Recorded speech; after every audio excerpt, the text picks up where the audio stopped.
get by. It resides between my eyes. Walked through the fire, came out better on the other side.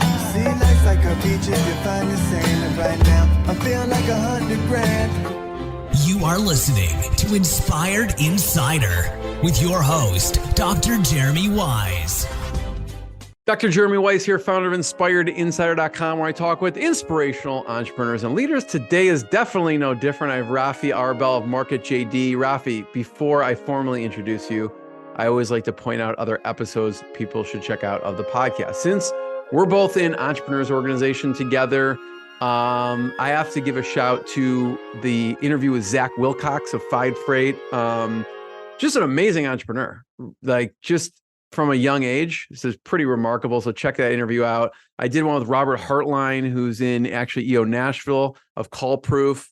He built up a chain of cell phone stores and sold it. A pretty remarkable entrepreneur. Will Scott of Culture Fix, also in EO. He was in EO Chicago, I think EO Wisconsin. How do you fix your culture? Actually, we're going to talk about culture today. And he's got a great book. So check out the one with Will Scott.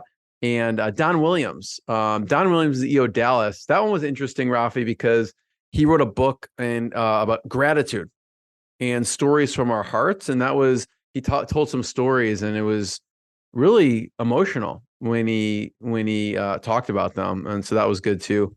So I just want to encourage everyone to check out more episodes on InspiredInsider.com. And this episode is brought to you by Rise 25. Rise 25, we help businesses give to and connect to their Dream 100 relationships. Rafi, how do we do that? We actually help you run your podcast. So we're an easy button for a company to launch and run a podcast. We do the strategy, the accountability, and the full execution. You know, Rafi, you know this. We call ourselves the magic elves that work in the background to make it look easy for the host and the company so they can develop amazing relationships and create great content. You know, for me, the number one thing in my life is relationships. I'm always looking at ways to give to my best relationships. And I found no better way over the past decade to profile the people and companies I most admire, which definitely includes Rafi, and share with the world what they're working on. So if you've thought about podcasting, you should. If you have questions, go to rise25.com. And I'm excited to introduce Rafi. Since 2000, I don't want to date you here, but Rafi Arbel has been helping attorneys build their practice. Okay. In the past, he's worked for the largest provider of online marketing and legal research. He built a reputation as a leader at that time in law firm marketing strategy and operations. He actually is a former litigator who ran his own practice. So he uses his firsthand knowledge of the legal industry to help lawyers grow their client base.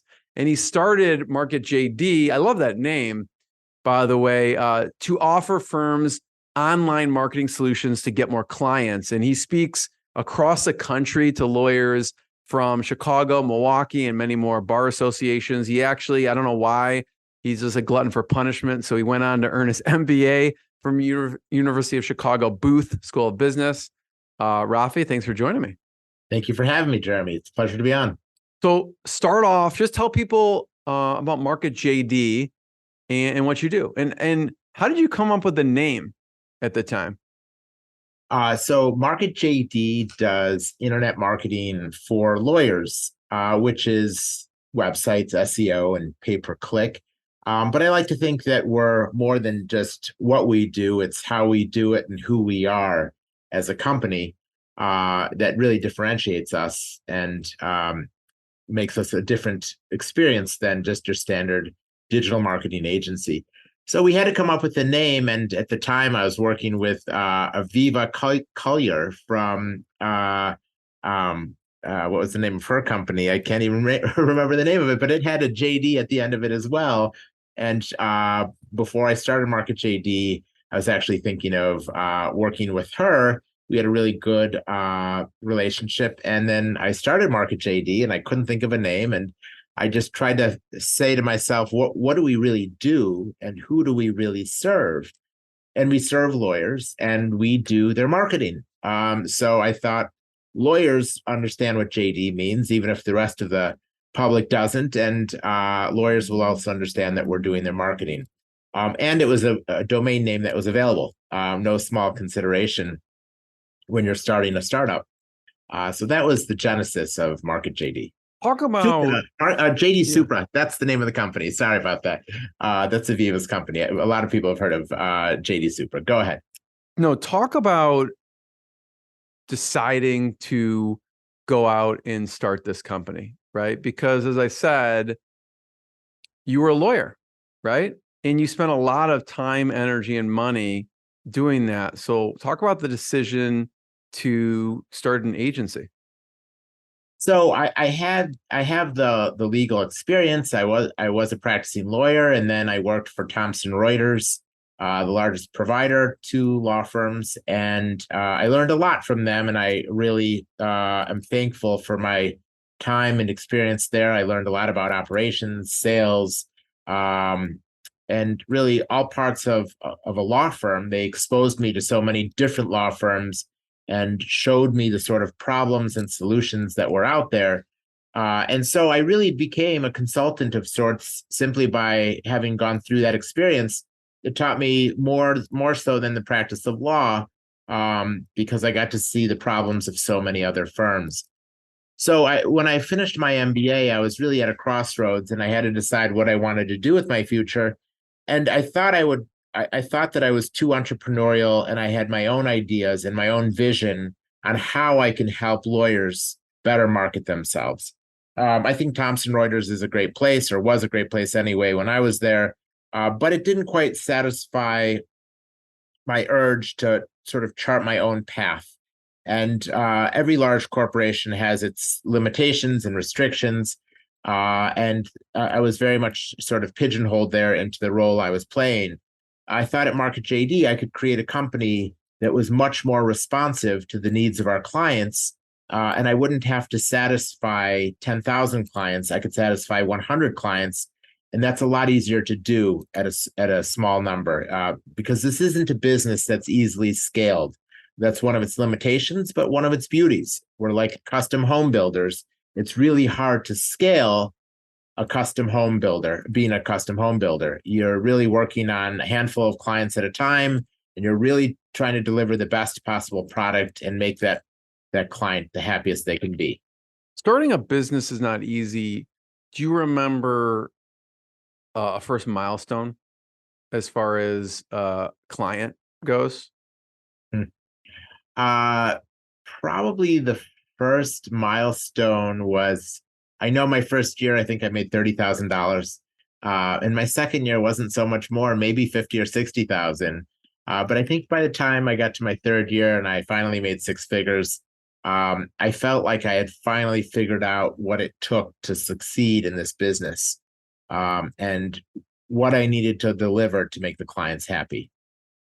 What talk about that, because you could have been like, wow, I was making good money at Thomson and Reuters, Yeah. right? I could just go back. What was I thinking? How did you talk? What did you do with the self-talk in those first few years? That was hard because the grass always looks greener on the other side. And the longer you're not making as much money as you were making, the greener the grass looks. But what I focused on wasn't the gap, but the gain. I focused on what I had accomplished, not what I was left to accomplish or what other people were accomplishing. And I was very proud of myself, that I was able to learn and master some of the fundamentals of running a small business. Most small businesses don't survive 5 years. We're going on 14. So it was important to also to focus on the success of our clients. It wasn't about me. It was about watching our clients grow. And that's something that you don't get necessarily working for a corporation, where they force you to go from client to client, and there's a lot of turnover in terms of who you're supposed to serve. But with Market JD, I could have 5, 10, or in my case, 14-year relationships. And what I found is that the people that stick around the longest oftentimes get the greatest benefits because of our long-standing relationship. I learned certain things about the firm that I don't need to ask about. We're not starting from scratch in year one. We're building on a solid foundation that we created together based on the vision of our clients. And Yeah. I love that. That's so when you ask how we got through those initial years, it was really with the help of our clients. Yeah, no, I love that. Focusing on the success of clients. I was in a conversation with a couple other founders, several weeks ago. One of them really, I mean, both of them are really successful. One of them, I think took two companies public, and they were talking about, and one of them was like just frustrated that day. And the other guy goes, listen, if you don't think about quitting once a day, you're not a founder. And I was like, Right. and I was like, once a day? Well, how about once an hour? Like, what do you mean? But so I get it. What was your life like at the time? Were you married when you decided to venture out and do your own thing? What was your personal life like? Yeah, no one could understand it. It was 2008, 2009, at the height of the recession, probably the worst possible time to start a business. I have a wife, and at the time I had three young boys, all in private day school, and I That's had a no joke mortgage. right there. No, that's no joke. It was far more. Each one of those was the cost of a mortgage. And I had some money saved, but it wasn't easy, and there were a lot of doubters out there. And I'd never created a website before, and I'd never run an SEO campaign before, so there were a lot of variables out there, and there was a lot going against me. I'm still not sure why I thought I can do that. I'm sorry about the lights. Let me get those lights to turn back on. There we go. So there was a lot going. There was a lot against me, stacked against me, but I did it anyway. I don't know why. I was driven. I was driven to do this, and I knew if I persisted, I didn't know if I was going to get rich, but I knew I'd be able to earn a living, and more importantly, I'd be able to do what I want with the people who I want to do it with, and help real people and form long relationships. And that's been the most satisfying part, are the people that I'm working with. Yeah. Which, No, by the thanks way, for some of those people are former clients from Thompson. I still have clients that came with me from Thompson. 14 years later, are still with me. amazing. Yeah.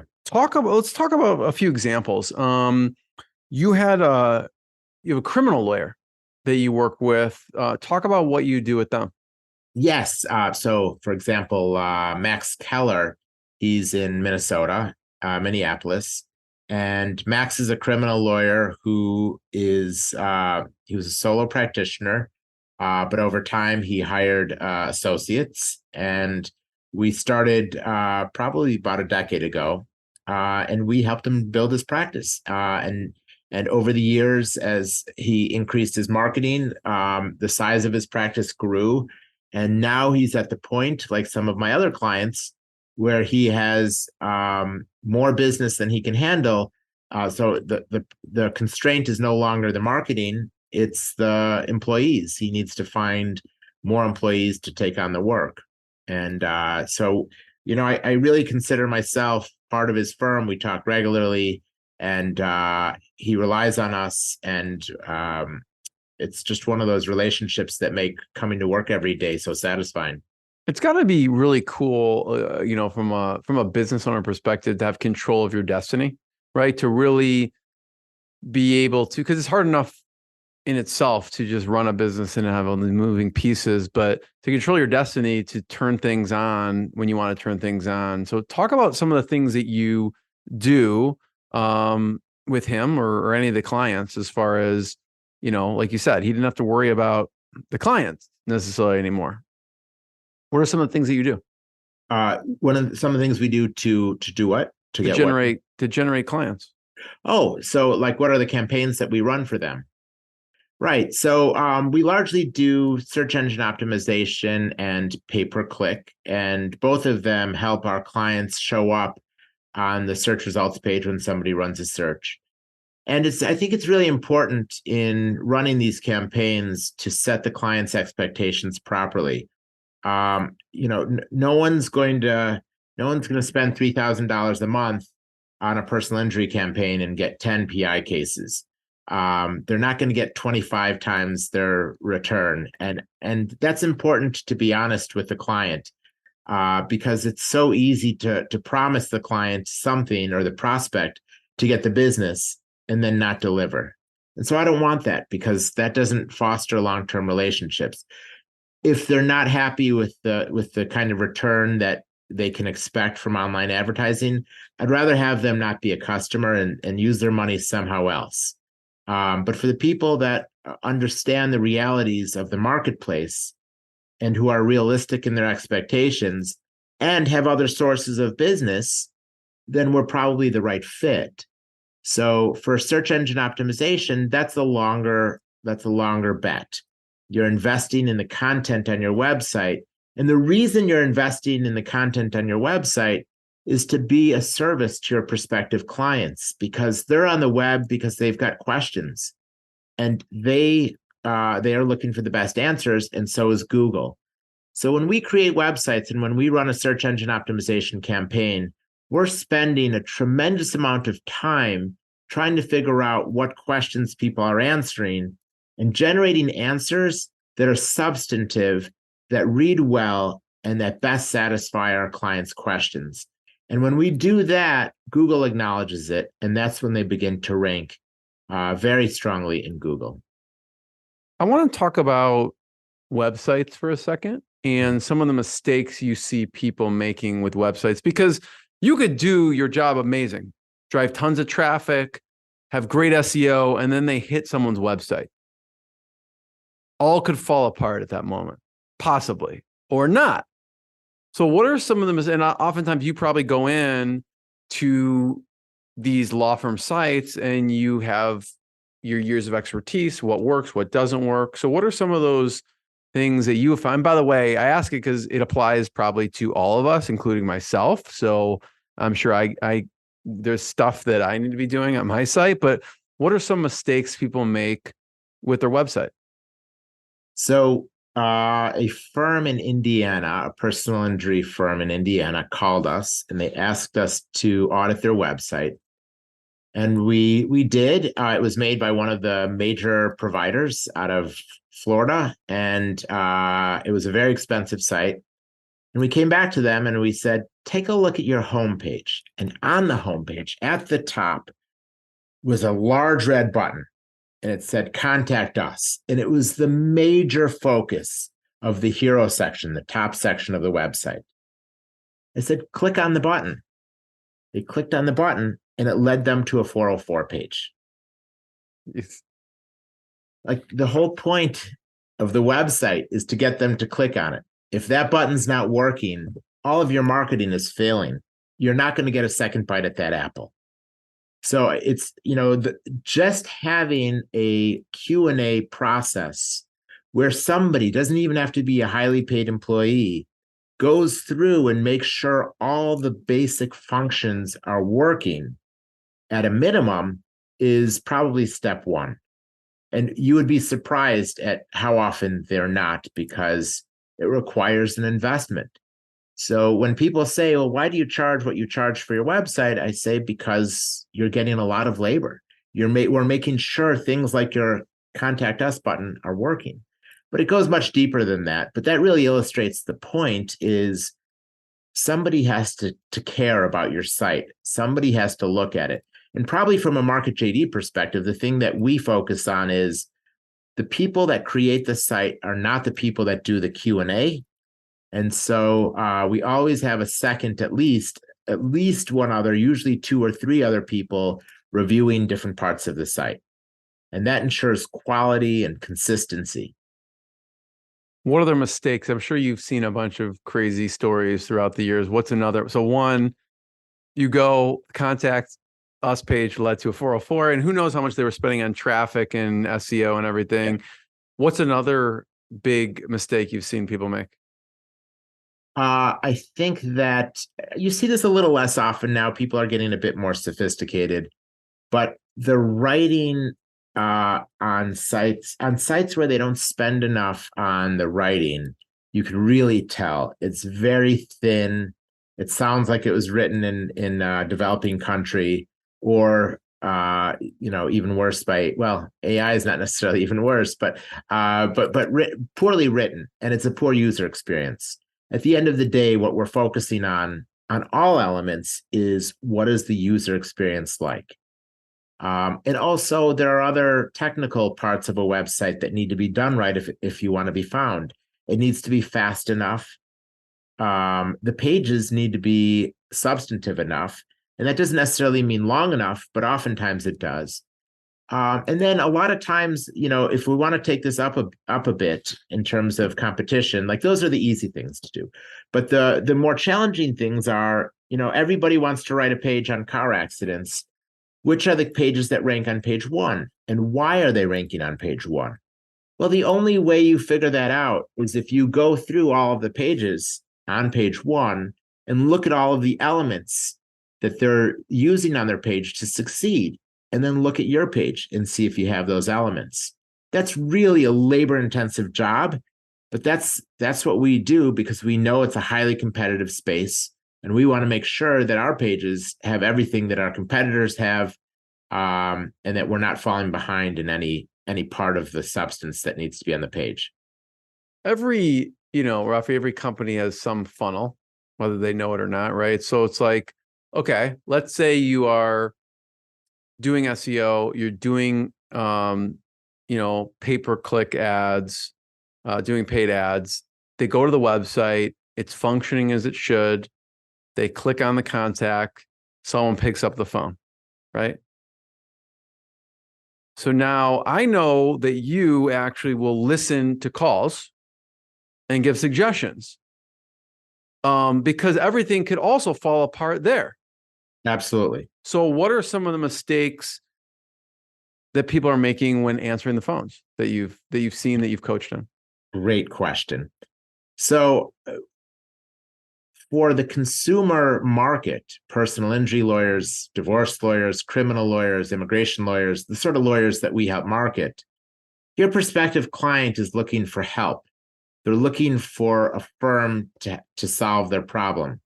They're not necessarily looking for your firm, and they don't really care necessarily who you are as long as you can solve the problem. So we suggest that when people answer the phone, they identify the type of law they practice. So picking up the phone and saying injury lawyer, is far better than saying this is Dewey, Cheatham, and Howe law firm in Chicago, or whatever the long name is. That just adds noise. They're not listening to the name. They just want to know that they're talking to an injury lawyer. And when you don't answer the phone, injury lawyer, and you give the full firm name, especially if it's a long one, you often hear prospective clients, the caller, say, wait, did I reach a law firm? Because they're not sure where they've reached. So just save the prospect the pain, and just tell them what you do. Immigration lawyer, how can I help you? And they'll go right into it. And then later you could tell them who exactly you are. I'd say another major mistake is putting the client on hold right after you say hello without getting their name and number. There are times that every intake department is overwhelmed with calls, and no one puts a caller on hold voluntarily. It's only because you have too many calls coming in. But if you put them on hold and you don't take their name and number and they get tired of waiting, you have no way of calling them back. So a best practice is absolutely take down their name and number. And even if you can, at least their legal issue. How are you injured? You might not have enough time for that, but at least their name and number. A third suggestion, if you want more, a third suggestion is don't act like this conversation is to benefit you. It's to benefit the caller. And if you don't adopt that philosophy, then you're likely to get bad Google reviews. If you do adopt it, you'll get good Google reviews. And I've heard both sides of this. There are some firms that as soon as they realize that there's not a prospective client on the other end of the line, that they're not qualified, they get off the phone as soon as possible. There are other clients who treat the caller like they would want to be treated themselves. They listen well. They are genuinely concerned. And even if they can't help them, they direct them to where they could get help. And they explain to them patiently, lovingly, why they can't accept the case and what their options are. And those lawyers are always a pleasure to deal with, and their Google reviews reflect that. I love that. No, thank you. Because there's so many parts of this process that can drop off, right? A lot has to happen for something to be successful. So it's pretty amazing you actually listen to the calls and give good feedback on that. But that's some great advice too. I'd love to talk about, we mentioned the criminal lawyer, and I know you have a lot of different types of lawyers too. There was a divorce lawyer too. What did you do with them? Denise Ehrlich in DuPage County, one of my favorite clients, she started her practice, maybe 6 or 8 years ago. She came to me and she was on a shoestring budget. She just left one firm and she was going off on her own. We met at the Starbucks, and she's trying to decide between Market JD and another agency, and she decided to go with us. We were very happy. And she wasn't sure if she was going to be able to compete and survive. And we worked very closely together and created a website for her. I think we're now on our second or third that we just released. She is so busy now that we've removed free consultation at the top and removed the word free. And we removed the live chat because she just can't take any more business. She's so busy that she's turning away new clients for the moment. What is your thought on live chat for a law firm or for anyone? I'm curious your perspective. I've heard some people go, yes, we love it, and some people say it's a lot to manage if we have it. The great thing about live chat is that you don't have to manage it. We have a team of people that responds to the chats, and they just send you the results. So they do have self-managed live chat, and that's more than you probably want to take on, because you're not in the business of live chat. You're in the business of practicing law. So let us do the chat and bring you the client and just send you the transcript. So I get some lawyers that say to me, Rafi, I would never use live chat. Well, they wouldn't use live chat on their own sites, but when you ask them if they went to Northwestern University or Northwestern Hospitals or Rush Hospital or any of the people that they use as a vendor in their personal lives, if you saw a live chat there, have you ever used that? I'd say 80% of them have. And then I tell them, well, your prospective client is viewing their experience with you much like your experience with Northwestern Hospital. And some people like to talk on the phone. Some people like to fill out a contact form. And some people like to fill out the live chat. So don't paint your prospect's picture. Let them paint their own picture. Let them communicate with you in a way that reduces their friction and the transaction cost. If it's easiest for them to do the live chat, well, give them that option. It's a low-cost option for you, and you may capture many leads that you might not otherwise capture. I'm also curious. So, I know you help criminal lawyers, divorce lawyers. Another category is PI. Why PI? It seems like just ultra competitive. It is ultra competitive, and perhaps they need us the most. My biggest client is Inc. Law in Chicago. Howard and I were vendors at Wrigley Field together.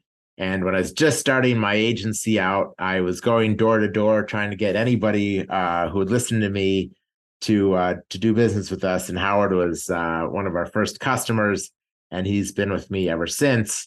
And since that time, he's probably increased his budget by about 20-fold. And the number of lawyers has increased, and the staff has increased, and everything has gotten pretty big over there. And we've just grown with them. I certainly can't take all the credit. Howard is a marketing genius in his own right. He's really an excellent marketer. I think I learn as much from him as he learns from me, but we make a great pair. And what I like about working with people like Howard is that they're genuinely interested in their own marketing. It's not just about writing a check, but it's really about becoming a partner together and trying to solve these marketing problems together. And what I like about a lot of my relationships, like my one with Howard, is that not everything we do is a success, but everything we do, we put in 100% and we're transparent with the client. And so once you understand that as our client, then you realize that you have a partner who's going to tell you the good things and the bad things. And when we fail fast and we move on to the next opportunity. Because if you don't experiment and you don't try, you'll never know what works and what doesn't. And that's really the sort of client that I enjoy working with the most. Yeah, I want to also say, Rafi, you did introduce Howard as a guest on the podcast, so that's a great episode as well. And we talked about how he built his brand and authority in that competitive space. And he's just a force to be reckoned with in Chicago. I mean, I think he's talked to when I was doing my research for, he's talked to but many Chicago sports celebrities. You could be seen with Howard on commercials and other things. So it's pretty remarkable what he did. I do want to talk about the business a little bit, and you talked about there's stuff that succeeds, there's stuff that doesn't succeed. Not everything can succeed. Talk about culture of experimentation. So I would say the thing that most differentiates Market JD from other agencies is this culture of experimentation. What I realized long ago is that the secrets of SEO and the secrets of pay-per-click cannot be found in books, cannot be found on the online websites, and they can't be found in conferences. The only way to really learn what works is to experiment. Obviously, you can learn a lot from those other sources, but those are available to everybody, and not everybody is showing up on page one. And so we incentivize our people to experiment and see what works. Maybe we add more internal links to a page and see what happens. Maybe we reduce them. Maybe we change the anchor text. Maybe we increase the keyword density, or maybe we increase the length of the page, or maybe we reduce certain things. The point is, unless you try, you don't know what works. And so sometimes it succeeds and sometimes it fails, but where it's failed, I can always unwind it. And now I've learned that this doesn't work. And by the way, just because it works on one site doesn't mean it works on the next one. So we never take anything as gospel. We're constantly trying to find new ways of doing things, and that's the only way we really learn.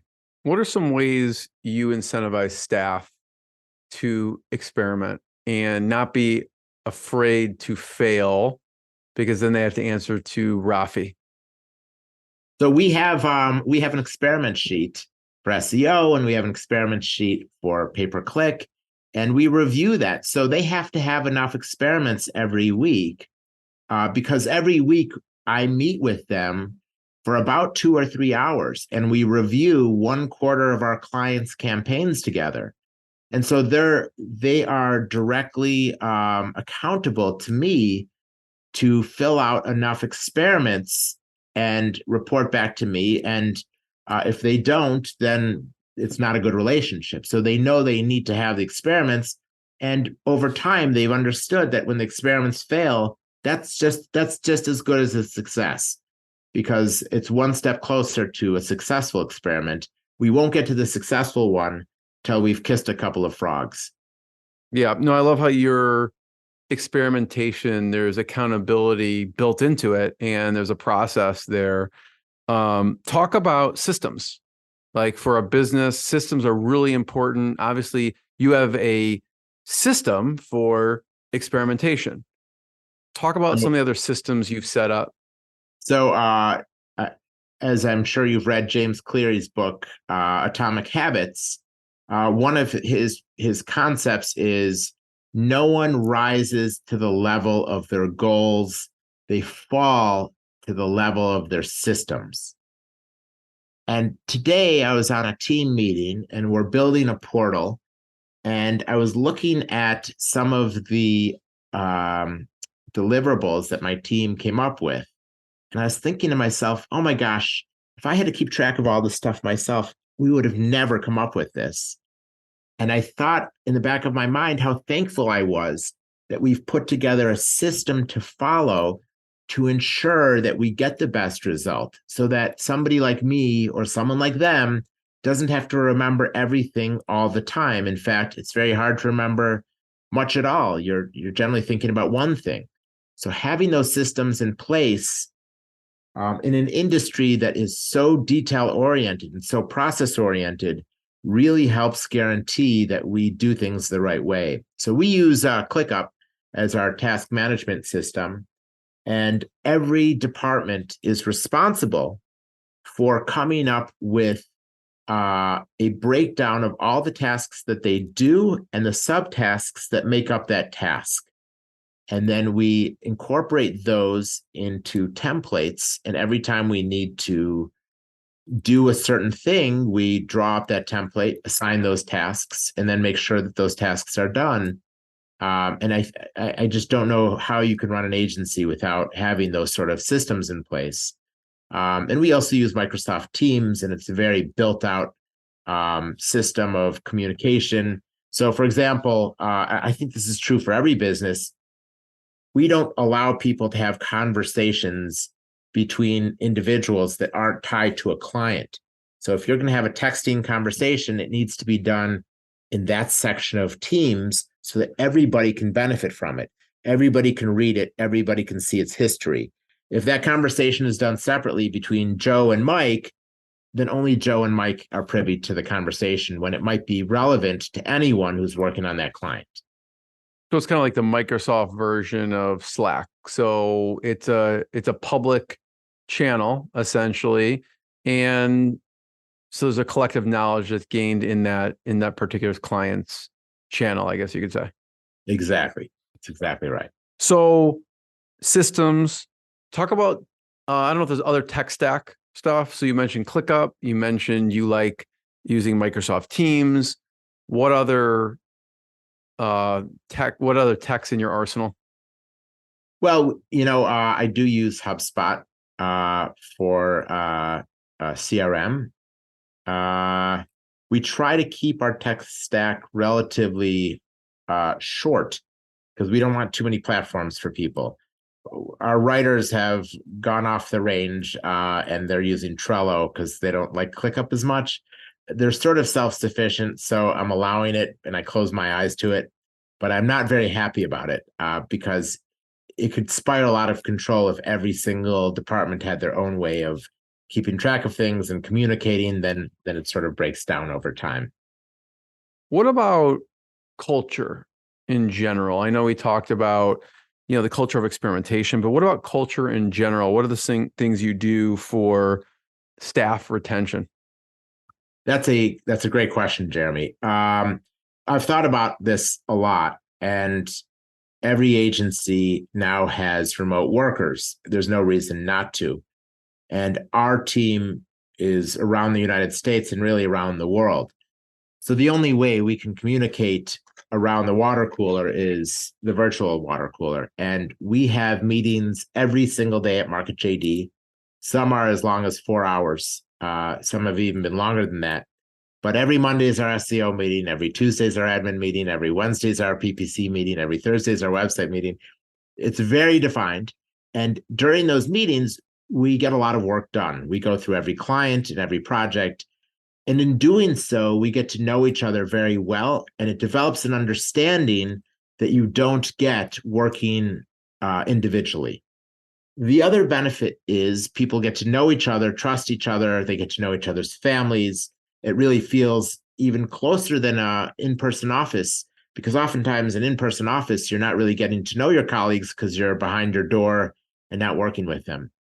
And so the one other benefit I found in this is that new people get trained very quickly, because when they sit in on the meetings and they see the structure of the meetings and they learn from all of the dialogue that happens, and people feel a sense of belonging, and they generally love participating in the meetings. They talk about it. They feel a sense of camaraderie. They feel a sense of connection, and they get a sense of accomplishment because people are working on things collaboratively and they have an incentive to get along. So everyone that we hire has to get along with everybody else because we're working together so intensely.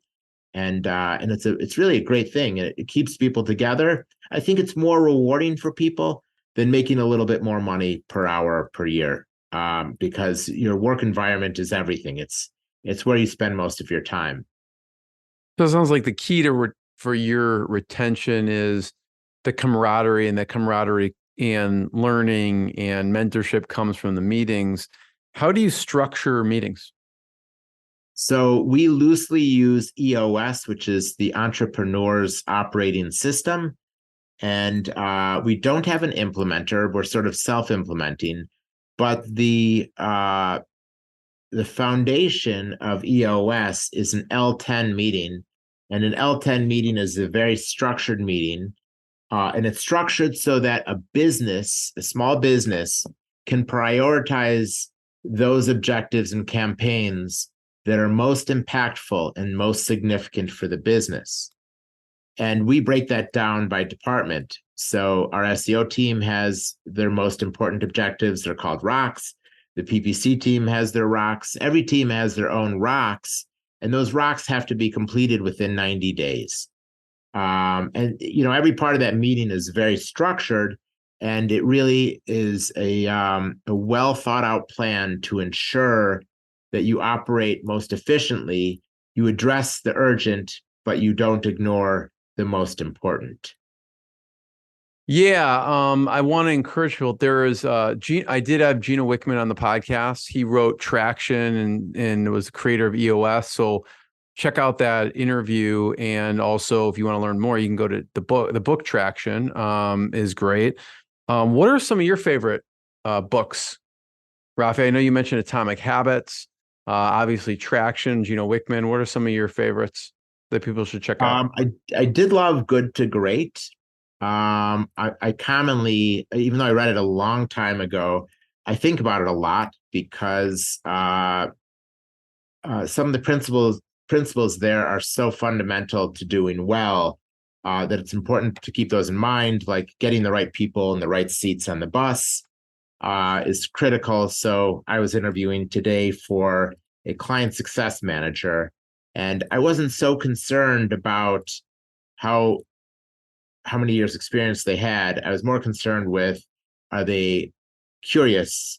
Are they pleasant? Are they conscientious and detail oriented?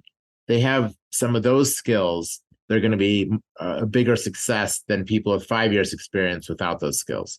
So I like some of those books. I do read a lot of newspapers every day. I read the Wall Street Journal, the Washington Post, and the New York Times.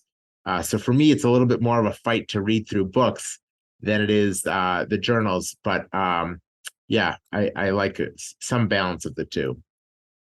So, Rafi, I have one last question. Before I ask it, I just want to thank you. Thanks for sharing your journey with us, your lessons. Everyone can check out marketjd.com to learn more. My last question is, you mentioned you were a vendor at Wrigley Field, and dates back to you did this with Howard Ankin. What were some of the lessons you learned from being a vendor at Wrigley Field? That is a great question. It was one of my favorite jobs.